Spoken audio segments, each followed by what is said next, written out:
పువ్వాడ అజయ్ కుమార్ గారి జన్మదిన శుభాకాంక్షలు. ఈ యొక్క ఖమ్మం జిల్లాలో ఉన్న కార్యకర్తలంతా కూడా పెద్ద ఎత్తున తరలివచ్చి వారికి శుభాకాంక్షలు తెలుపుతున్నారు. మేము 6వ డివిజన్ నుంచి వచ్చాం. 6వ డివిజన్ కార్పొరేటర్ అయిన నాగేళ్ల కోటేశ్వరరావు గారి ఆధ్వర్యంలో ఈ 6వ డివిజన్ను నిజంగా ఎంత సుందరంగా చక్కదిద్దారంటే, నిజంగా ఖమ్మం అంటేనే అజయ్ అన్న, అభివృద్ధి అంటేనే అజయ్ అన్న అనే ఒక గొప్ప నినాదాన్ని నిజం చేసిన వ్యక్తి అజయ్ కుమార్ గారు. గెలుపు ఓటములు అనేది సహజం, కానీ వారి యొక్క చేసిన అభివృద్ధి మాత్రం ఎప్పటికీ మన కళ్ళ ముందు కొట్టినట్టుగా కనపడుతుంది.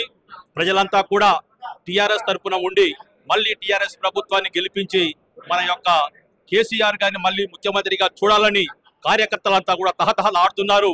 ఎక్కడి నుంచో కూడా నలుమూలల నుంచి కూడా మరి కార్యకర్తలంతా వచ్చి అజయ్ గారికి జన్మదిన శుభాకాంక్షలు తెలుపుతూ చాలా ఆనందంగా జన్మదిన కార్యక్రమాన్ని మరి జరుపుకుంటున్నారు.